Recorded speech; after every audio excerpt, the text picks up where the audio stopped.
How's it going, everybody? Welcome back. Change of scenery, obviously. I traveled upstate 2 days ago to see my daughter for the next week or so. So, yes, I am in a sauna.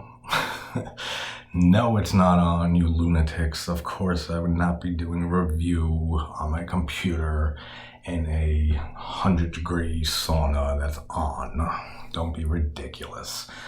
But in my last review, House of a Thousand Corpses, which went on for much longer than I intended it to, but you know, all the best films or your personal favorites and stuff, they all deserve their time in the spotlight to have everything said about them that you want to say and discuss. So it happens, and it'll happen many times in the future as well.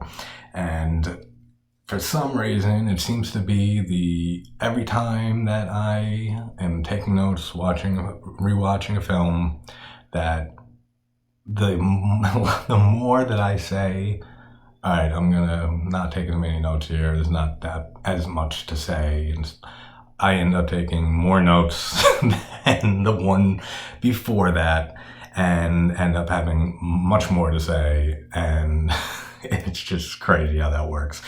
But I said in the last review in the House of a Thousand Corpses that it was much harder than I thought it would be to pick what movies to start this channel with of doing reviews for.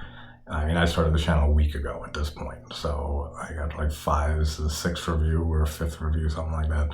And this morning when I woke up and I watched this film, I had another thought, and this one didn't surprise me though, like the other one, and it was how hard it is to not immediately do reviews on like the all-time classic horror films, like, you know, like John Carpenter's The Thing, which is my favorite horror film of all time, and Halloween, Nightmare on Elm Street, The Exorcist, there's, you know, all the leviathans of horror. And because what else can you say about these films at this point? Like, that hasn't been said a million times. I'm still going to do them all in the future, of course, but because you can always add your own stuff and thoughts and feelings and stuff. That's the whole point of doing reviews. But you have to find a balance of like which films are just too talked about and too famous and too big to be reviewing so early on a channel. And that's one thing I absolutely expected. So it's been definitely something I've been having on my mind, which is why I started with little lesser known. I mean, obviously there's still popular movies, but like lesser known than the big classic horror films. And then that idea just went boop completely out the window in my mind, because we are talking about 1985 Stuart Gordon's Re-Animator, which is an absolute classic, and in my opinion, the greatest mad scientist movie ever made. Better than Frankenstein's, in my opinion. This is the quintessential mad scientist film for so many reasons, but the most important reason, which anyone who's seen this movie can guess, is Jeffrey Combs. His performance in this movie is so unbelievably brilliant and amazing. You can't even describe it. Like, I can't put it in words. Every line that he says, every facial expression that he makes is just brilliant. Like, I cannot fault a single scene with him in it. I can't pick apart a single line of his. Nothing. Perfect as perfect can get for a performance in a film. And there is a reason why Jeffrey Combs is now considered a huge horror icon. And he was right after this film came out. His performance was praised even back then, and said that he is a new like horror icon and horror star and stuff, and for fucking damn good reason. And he went on to, to do other Stuart Gordon films with From Beyond and Castle Freak, all with Barbara Crampton by his side in those films. And she also is a horror icon at this point, and they both have great chemistry together. Like I said, in this film, From Beyond, Castle Freak, anything that they're in together, they just always have such a great chemistry and dynamic together. And we also have Bruce Abbott, who plays Dan Kane, and we have David Gale, who plays the amazing character of Dr. Hill. It's such a great character and such a great performance. Everyone in this film just does amazingly in their roles. But Jeffrey Combs as Herbert West is just one of the greatest performances, in my opinion, in film ever, possibly. Like, that's how good his performance is in this. This movie was produced by Brian Yuzna, one way or the other, I'm not looking it up, who obviously went on to a very successful horror director career. He did Bride of Reanimator he did, and Beyond Re-Animator, many years later. Society was his first directorial debut, which I will be reviewing this weekend. I absolutely love that film. Silent Night, Deadly Night 4, Return of the Living Dead 3, the Dentist films, like it goes on and on, the films that this guy, Brian Yuzna, directed, and he is a phenomenal director in my opinion. So we open up in the University of Zurich in Switzerland, in like the medical institute part of it, and we see seems like it's like the assistant of Dr. Gruber, who Herbert West is working and studying under, and she gets concerned because she's hearing screams coming out of Dr. Gruber's office, and ends up calling the police. The police come, they're hearing screams coming from the office too, in the lab or whatever it is, and they end up breaking the door down, and they see Herbert West like hovering over Gruber's body with a syringe in his hand, and they immediately pick Herbert up and pull him away from the body. And at first they just assume that Gruber is dead, and it's such a great scene when he just pops up and his face is just like puffing out and like growing, and then his eyes just pop out of his head and they explode and the blood squirts on the assistant's face, and just what an opening scene. Like, that, take some fucking notes if you ever want to make a movie or write a script. This is how you fucking open a movie. This is an opening scene for you. Like, it is such a great opening scene. The effects are so good. The effects in this whole movie, the practical effects and gore effects, are so good. And this is a horror comedy, like, by far. Like, it's a dark comedy horror. But there are so many funny things that happen in this movie, too, that just bring a little levity to the whole subject matter of the movie, instead of it just being straight up horror, which, if this movie was disturbing as hell, I'm sure, in the 80s when it first released, how it is now, like the way the movie is. But if it didn't have the comedy aspects to it too, I don't think it would be like The Exorcist, when The Exorcist came out, just people fainting and fucking just freaking out and running out of the theater. Like, they needed the comedic elements in this film, in my opinion, and it makes it so much better for it.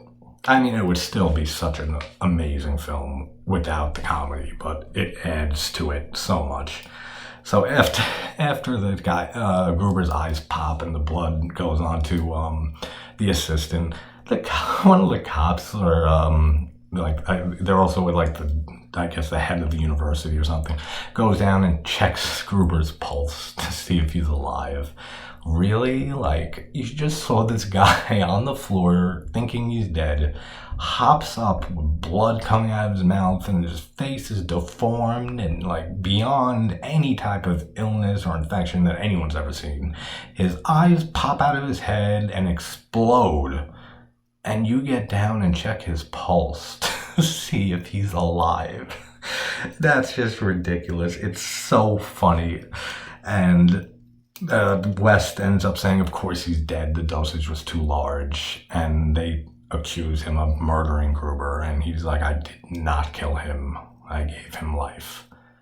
What a classic line that is.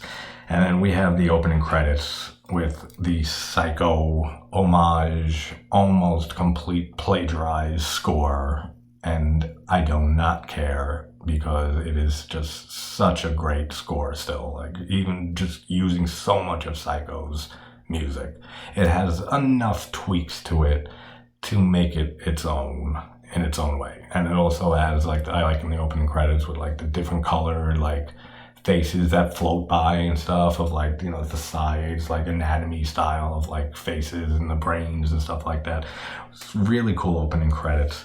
I don't care much for sitting through opening credits. There's a few in some horror films that I do enjoy, like Halloween 4 comes to mind, and as I said in my Ginger Snaps review, like that one, because it's their art project during the credits, so it's not like you're just sitting there looking at a black screen with the credits rolling. It's actually makes sense, and it applies to the story of the film. And this is just another credit scene that I love seeing every time I watch this movie. So we end up in Miskatonic Medical School in Massachusetts, where we meet Dan Kane, who is our lead character, played again by Bruce Abbott. And he is working under another doctor, you know, for his schooling and stuff. And he is doing chest compressions on a patient who's dying. And the other doctors and stuff around are just saying, you know, time to call it, you know, time of death. And Kane just can't, he has this just passion that he just can't give up. He has to keep trying, even when himself knows that they're gone and that he can't do any more to save them, but he still persists. And she says, the doctor he's working under says to him, he's like, Kane, you're a great doctor. You're going to be a great doctor one day, but a good doctor knows when there's nothing more you can do, and it's just time to call it. And this comes into play, obviously, at the end of this movie. But I like how they introduce his character with that, because it adds a nice little like charm and like insight into his mind and his heart, and like how he handles his future profession and stuff. Really cool stuff. So we end up meeting Dean Halsey and his daughter Megan, who is engaged to Dan Kane. And we also meet Dr. West ends up being introduced to Dr. Hill, who, again, amazing performance by David Gale in this movie as Dr. Hill. And they immediately, West and Hill, do not hit it off well at all. Much due to West, as he accuses Hill of plagiarizing Dr. Gruber's work and research on the brain, and how long after brain death occurs that it's irreversible, and it's 6 to 12 seconds is what Gruber says. And Hill just basically just straight up says, like, your work is so derivative at this point, and in Europe it's just considered straight up plagiarized, and this infuriates Hill, and I can't wait to see you in class. And do not get on a good start with each other at all. And so they end up, Dan ends up putting in posting a little ad for a room to rent in his place. And he ends up getting a visit from Herbert West to rent the room for rent in his apartment. And before that happens, we meet Megan again, seeing Dan and stuff, and they're engaged. And there's such a funny scene when he's like messing around with her in like the hallway and stuff, and she's like, no, stop it, and smash cut to her being fucked by Dan, going, yes. Great scene, like such a great little, it's so funny. So Wes shows up to talk about renting the room in Dan's place, and I actually just noticed this on this watch, that when Dan pins the information for the apartment for rent up on the bulletin board in the hospital, the address is 666 something, but 666. I thought that was a cool little touch that they added in there. I never noticed that before. So there you see, Megan's not too happy with the idea of Herbert West moving in to a room in Dan's place, because she just has a feeling about him, like he's off, or like there's something wrong with him. And he basically just says, "Oh, you won't even know I'm here. Like I'll always be in my room, and so you'll never know I'm here." And being in medical school, and he has a loan, but medical school's fucking expensive, so you can get all the money you can get. So he ends up accepting and taking West's money and letting him move in. And we go to a scene in Dr. Hill's class where he's showing how to do brain surgery, basically, and great effects too, like just showing just how you gotta cut, make the incision in the back of the head, and then use both hands and you pull the skin back over, and it's the effects are so great. And it's take the bone saw and then finally gets the skull off and starts showing, ladies and gentlemen, the human brain. And again, he mentions about 6 to 12 seconds is how long brain death will occur before it's irreversible, and it's and Herbert West just gets so furious hearing this that he snaps his pencil, and then he snaps it again, and Hill is just like looking at him, and he's like, "Mr. West," he's like, I suggest you get a pen." And again, just the banter back between the two of them in this movie is really, really good. And I said Dr. Hill is like a big grant giver to the university, like constantly giving grants and money to support the hospital and the university and everything like that. And he ends up going to dinner with Dean Halsey and Megan, the daughter of the dean. And Hill immediately comes off as so creepy to Megan and makes a toast to her, saying like anyone could fall under her like beautiful spell and stuff, like right next to her father, like, which is so weird.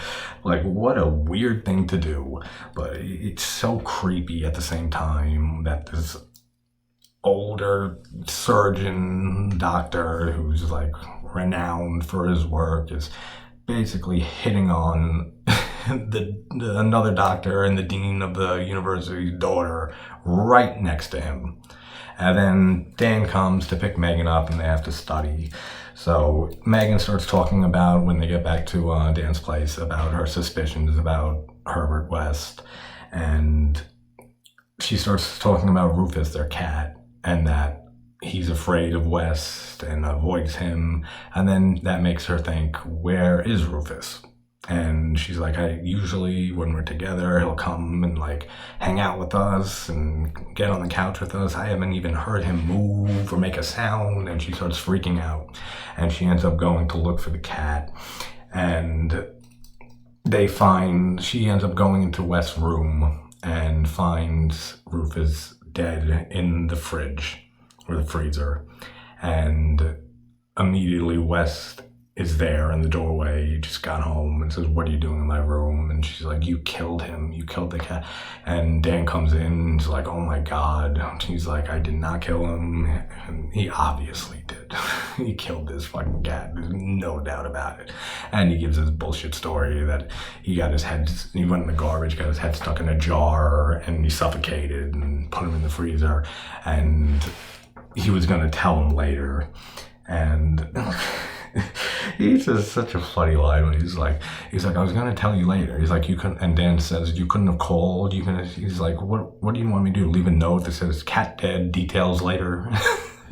Every line out of Jeffrey Combs's mouth is brilliant in this film, and I will keep saying that. It is unbelievable how amazing of a performance this guy gave. He gave his all, everything that he had, into this role, and it shows and stands the test of time decades later, and will for the rest of time, at least the rest of the time that we still have all of these films, and there's not some crazy world like catastrophe and the world explodes or something, we lose it all, but it'll always stand the test of time, his role in this. So he ends up saying, Dan asks about his reagent and stuff. He starts talking to Wes, and Wes is explaining his research and stuff to Dan, that he has found a cure for death, and he has a reagent that will bring animals at first, but will bring eventually people back to life, and that he conquered that 6 to 12 second time limit on brain death, which obviously is every doctor's dream, to cure death. Can you imagine? Like, instant fame, instant Nobel Prizes, instant in the history books forever. Like, one of the most amazing discoveries you can ever make, besides like maybe like the beginning of the universe and the cosmos, or like stuff like that, like, but one of the greatest discoveries you can ever make. So Dan obviously does not believe him about this, because when he comes downstairs, he hears the cat scream. Is so terrifying. The sound of this cat screaming and screeching and stuff is the way they recorded the sound is, I don't know how they did it, but it sounds so terrifying. And it wakes Dan up out of the night, and he goes downstairs where the sound is getting louder, into the basement where Herbert's lab is. And we see just this hilarious scene of Herbert West with a cat on his back, attacking the hell out of him, and he's just running around screaming, like, "Get out of here!" And he's like, "Help! Get this fucking thing off of me!" It's so funny. And then he's knocking stuff like Bunsen burners and glass vials and stuff, test tubes off of his lab desk and stuff, as he's trying to get this cat off of him. And the light gets hit, and we get this awesome like shot of it for a while as it goes on, as the light swinging back and forth, how it just goes from light to dark in the room, and light back to dark, and like, very cool how they did the lighting with that. And they finally, Dan throws this cat at the wall so hard that this cat like almost explodes when he hits the wall. It is so funny. It's obviously it's incredibly cruel, but the cat was dead already, so it doesn't matter that much at that point. And after he does that, Wes starts going in depth about his research and everything, and Dan obviously, like I said, does not believe him.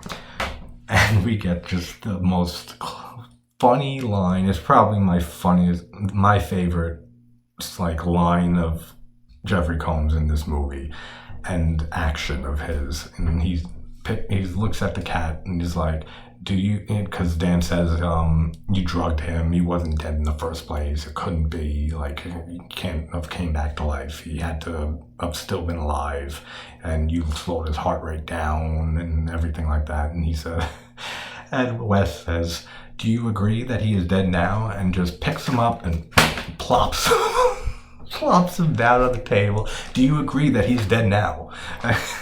Such a funny fucking line and action. It's just the way that he did that is so funny to me. It kills me every time I see this movie.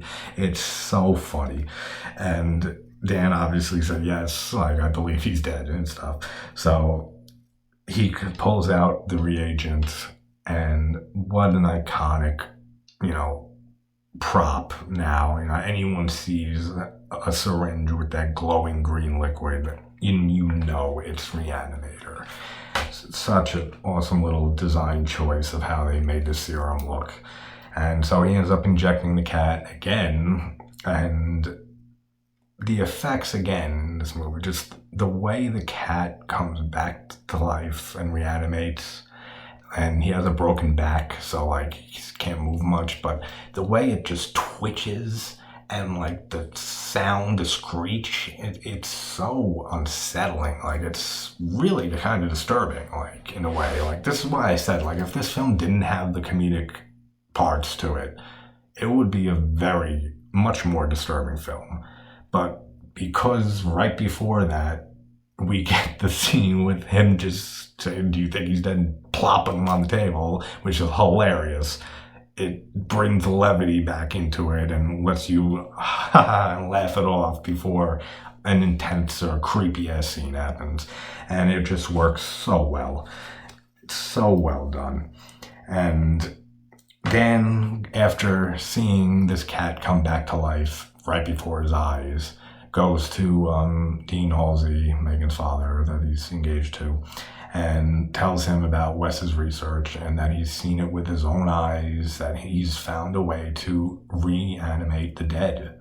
And the dean immediately dismisses all this and says, I never expected this from you, maybe from Wes, but from you. And then he mentions, like, I've seen it. I've seen the results. And he says, your daughter has too, and this infuriates the dean. He's like, you dragged my daughter into your craziness, and ends up basically rescinding Dan's loan, student loan for his education, which he's like, oh, I need this for my, to graduate and stuff, and has to write a written apology for everything that's happened, this whole incident, and tells him to tell Wes that his apology note and everything's not necessary. He's no longer a student at the school, and he can continue his research on his own, which I'm sure Wes really doesn't care about. Like, his research, that's another thing about his character in this.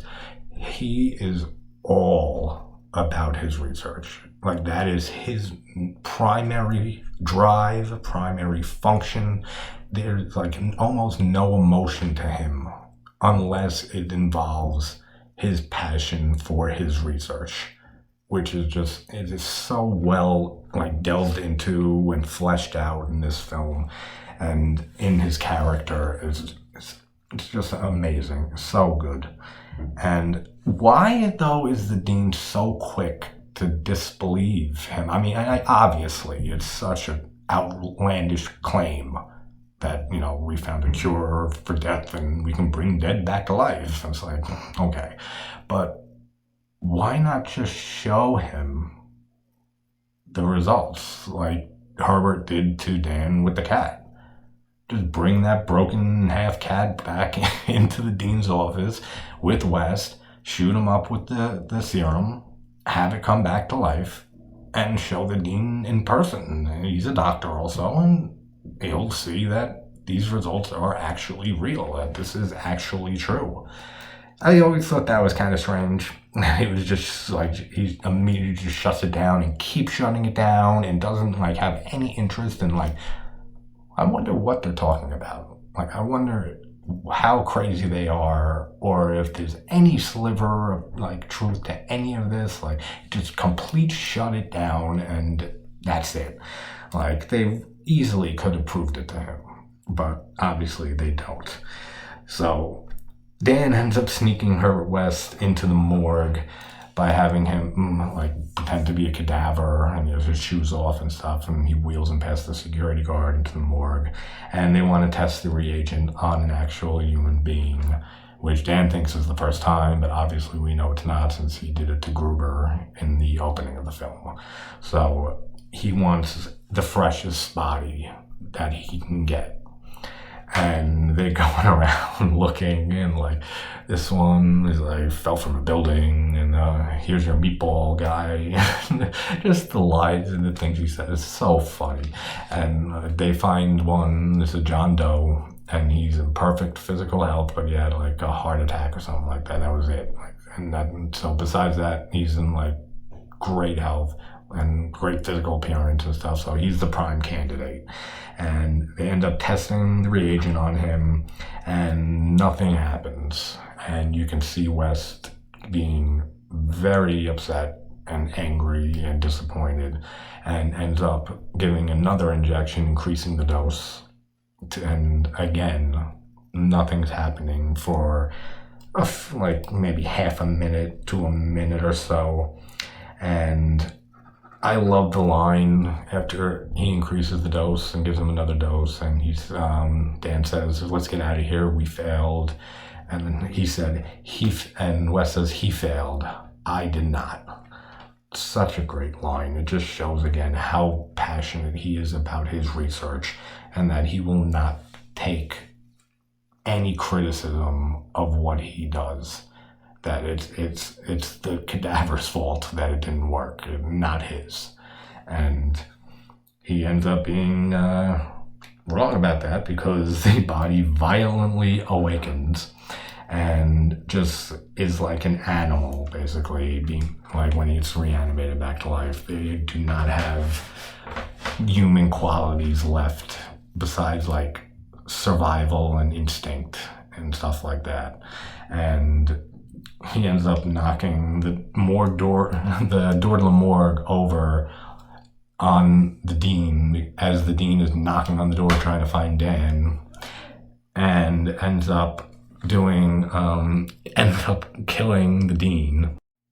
Sorry about that. I had to pause for a second. My daughter woke up and came in saying, "Daddy." So he ends up picking the dean up, and this cadaver that they reanimated, and ends up biting the fingers off of the dean. Great gore again, and ends up throwing him against the wall, and the dean's killed. And West, again, is just all his research to him. There's no emotion for anything. There's no concern for any human life, for animal life, for any life of any kind. It's just my research. That's it. And as soon as West comes up, and he's just like, "Dan, get out of the way." And he has a bone saw and just sticks it through the reanimated corpse and kills it. And with like so nonchalantly, like, have you done this before? Like, it's so funny and just like so gory too. Like the gore, like I said, is just so great in this film. Like, it's so over the top, but it's just works so well with the comedic elements to the movie and the horror. It just all mixes together perfectly. And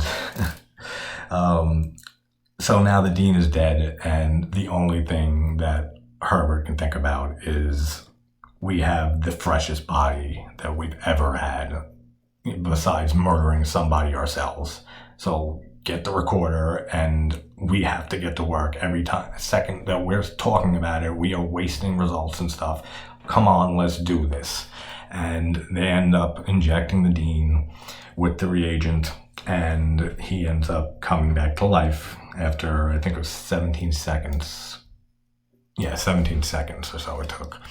And again, like a rabid animal, he's reanimated. And West thinks that the first one they reanimated responded to him, But Dan says to him, he's like, he responded to you like an animal would. And he's right. Like, there's no parts of the brain left in these reanimated corpses besides, as I said, like instinct and just survival, like an animal, and that's how it is.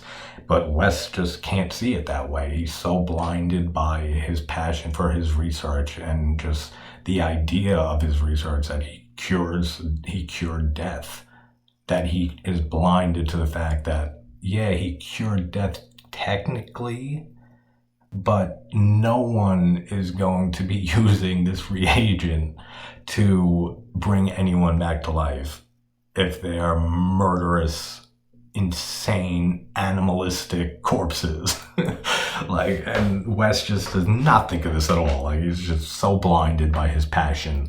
And to make all things worse, Megan ends up looking for Dan and walks in and sees her father cowering in the corner after being reanimated and stuff. And Herbert just, when before she walks in and she screams, she's like, "Daddy!" And Wes is just like, "Damn, that bitch." It's so hysterical. He delivers that line so great. And they end up just giving some bullshit story about what happened, like that the dean came down and was harassing them and yelling at them and almost attacking them. And they're like, "What about this other dead thing over here?" He's like, "That it was a corpse," and the dean went crazy and started fucking with it and stuff. It's just the most bullshit, off the cuff, improvised, terribly like bullshit story that you can ever come up with. And later on, he says that he told the police everything. Wes says to Hill later on, and you told the police like that story, and you're still here. Like, you're not in police custody being like interrogated or arrested on probably numerous charges, like desecrating a corpse and being on property you're not supposed to be on since he was expelled, and possibly murder, and just insane. Like, it's so ridiculous, but it's so brilliant at the same time. So they don't know what's wrong with the dean. Obviously, Megan and Dr. Hill don't know what's wrong with him. So Dr. Hill puts the dean in a padded room and eventually lobotomizes him to kind of control him, all the while manipulating Megan. And as I said earlier, he has like this creepy infatuation with, saying that you have to sign over a release saying I can do exploratory surgery on your father and find out what's going on. And he starts to go into detail, like, "I'm going to want to cut here and explain this." How can you say that to the daughter of the person you're talking about and stuff? You're telling the daughter what you're like, "I'm going to cut your father's head open and fuck with his frontal lobe." She's like, "I don't want to hear any of it." She's like, "I just want to help him. Just please help him." It's like, I thought that was so fucked up. That Hill just starts explaining what he's going to do right to his daughter in graphic detail. Absolutely crazy. And I love the little like tiny jump scare you get, like when it's a one-way mirror, like glass, so the dean in the padded room can't see them, but they can see him, and he's not in frame, and then he just pops up, like when Hill is again like flirting on her, saying like, "If you're ever lonely or if you ever need somebody," and then the dean just pops up and scares the shit out of his daughter. It's a great little scare there. And Dan waits for Meg at her house or apartment, wherever she lives, to talk to her about what happened, because at this point, like, she hates him because he's told her, he's dead, and your father's dead, and she breaks down and everything. So she like hates him, doesn't want to see him at all at this point. And he comes to apologize and say, like, you should move on, go somewhere, meet somebody else, and I love you and stuff. And then we get another jump scare with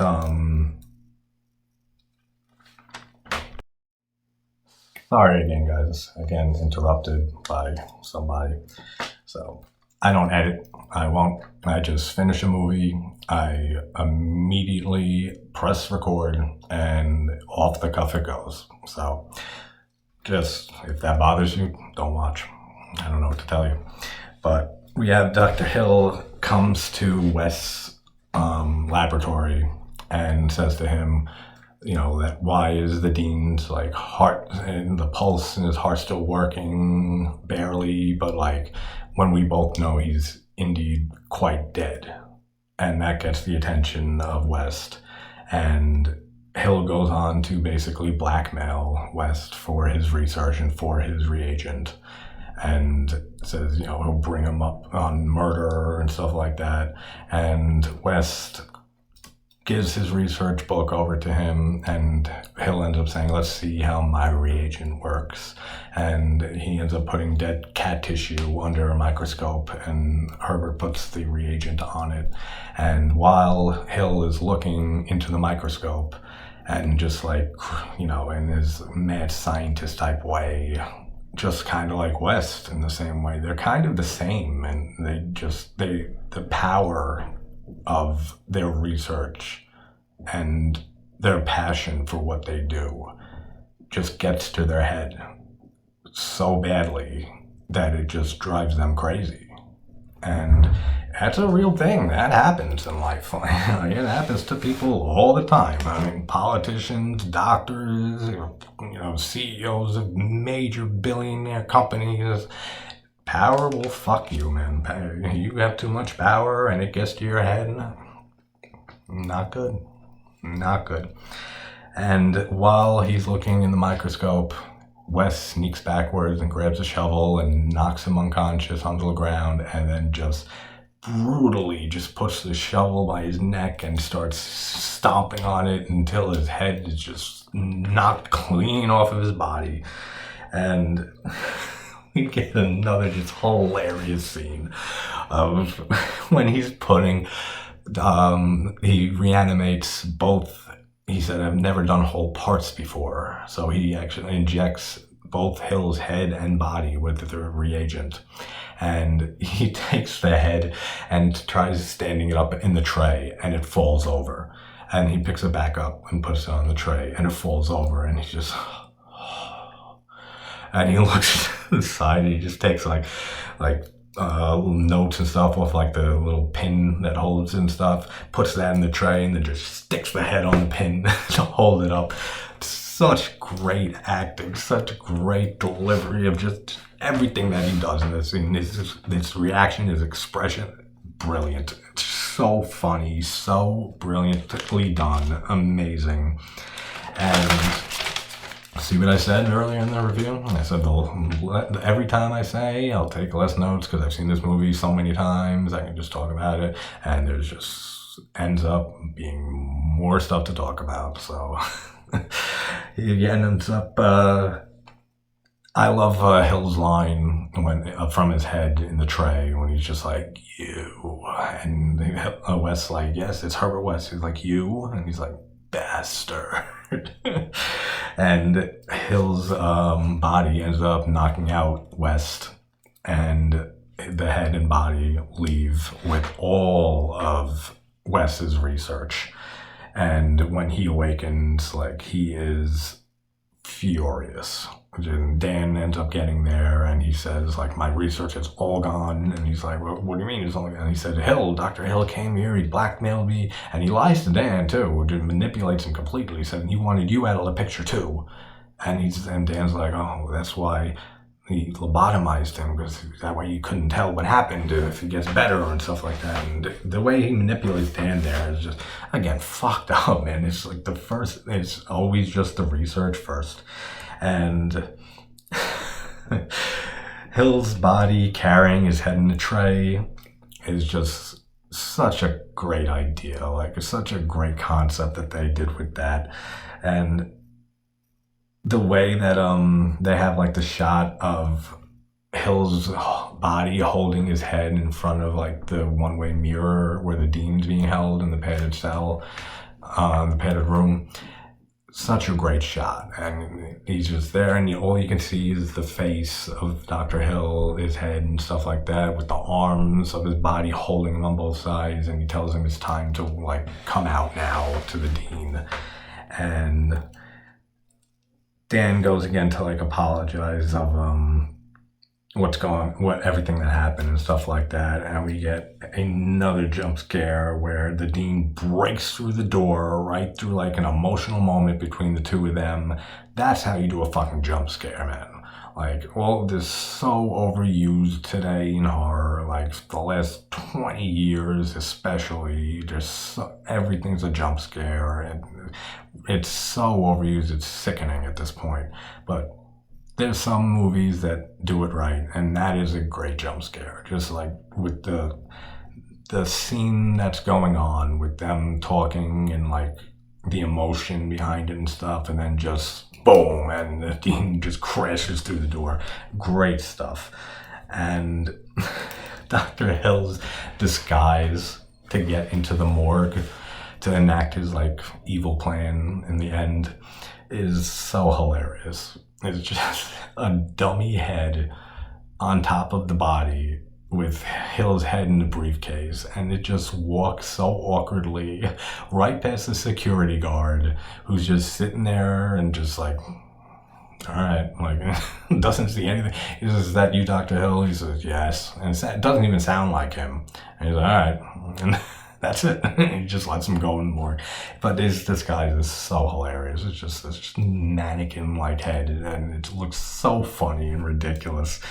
And he ends up, how does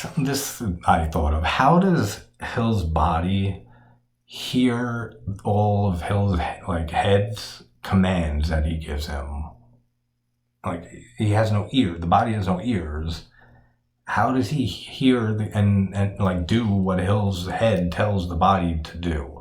I mean, yeah, I'm sure there can be like an explanation, like it's a psychic link or something, or it's still the same body and chemistry and stuff, but it still makes no fucking sense. Like, it really makes no sense at all.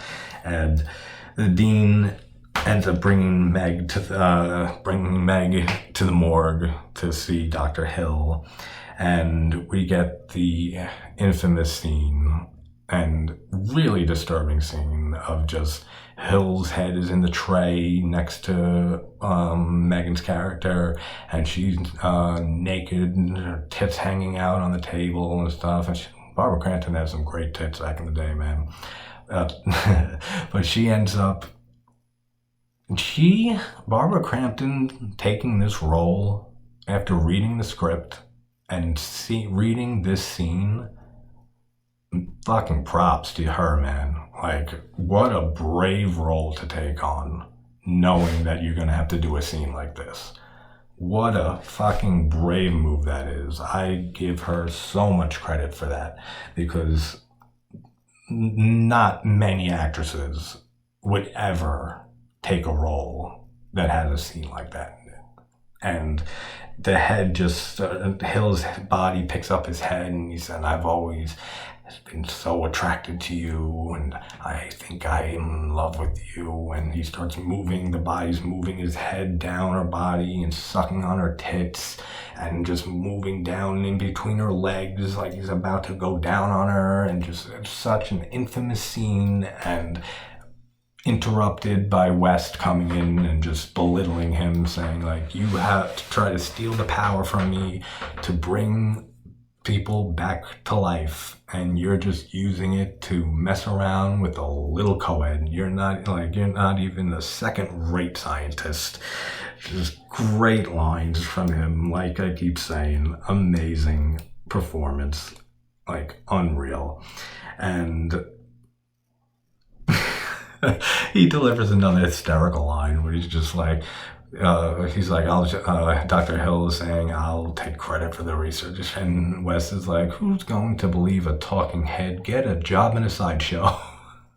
So funny. Absolutely amazing delivery. It's so good. It really is.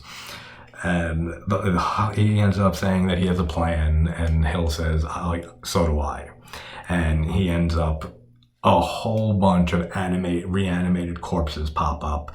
And this whole ending scene is so amazingly shot and so great with effects and everything. It's probably one of my favorite ending scenes, like last 20 minutes of a horror film ever. It's so fucking good. Like, everything about it, like the way, the corpses are all fighting with each other, and there's like fog in the room, in the morgue room, and everything like that, and it's so, and the music, it's so fucking amazing.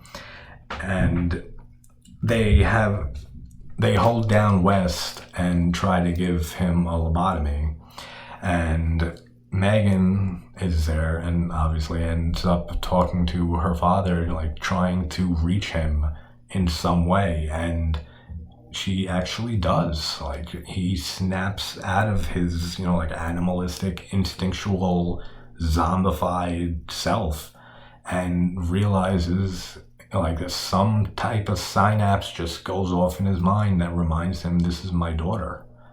And he just starts attacking the other corpses and protecting his daughter and trying to just destroy as many of these reanimated corpses as possible. And there's a headless corpse that just walks out of the morgue into the hallway right in front of the security guard. Hilarious. He's just like, what the fuck? And that's like a complete underreaction of what any normal person would do. And the part when the dean crushes Hill's head in his hands and then just tosses it out and it hits the fucking white wall outside of the morgue. Great stuff. So good. Such awesome effects. And then we have these tentacles that come out of Hill's body and wraps around Herbert's face and body and stuff. What the fuck is that? I mean, obviously, for those who don't know, but I'm sure everyone does, Re-Animator is based off an H.P. Lovecraft series that he wrote back in like the 20s called Herbert's West Re-Animator. And anyone who likes anyone who likes H.P. Lovecraft knows how insane his literature and stories are and everything has tentacles in his shit. Like, everything is some deformed, crazy, just unimaginable, like can't be comprehended by humanity form to them and stuff. And they always seem to have tentacles, like squids from outer space. And this is no exception. There's tentacles just come out and grab West and everything. And we end up, unfortunately, seeing the dean, Megan's father, and in a last-ditch effort, to keep on trying to take out all these corpses from harming his daughter and stuff, gets ripped apart by like 4 or 5 of these reanimated corpses. And we have West, while he's tied up in these tentacles and stuff, he's like, my notes, again, all that matters to him, and throws his notes and tells Dan to get his notes and stuff, assuming he doesn't get out of there, that his research is still there and protected and available to be expanded upon. And one of the corpses follows them out, Dan and Megan, out of the morgue as they're trying to escape and get back upstairs to the hospital. And another one, Dan ends up killing it. And another one just pops out into the elevator right before the elevator door closes and starts choking Megan. And Dan runs out into the hallway, grabs an axe, chops the arm off. Really cool effect afterwards. You see her, and she passes out because she's been strangled so aggressively by this thing before he was able to cut the arm off, that she dies. And she's lying on the floor, and there's this just great shot of just the arm that was cut off, like twitching like this, while Dan's doing chest compressions on Megan, and he just brings her upstairs to the hospital, and the same doctor that he was studying under is up there, and they get her onto the table and they try to bring her back, and call back to the beginning of the movie, just how Dan is. He just can't accept that she's gone. and just keeps on trying.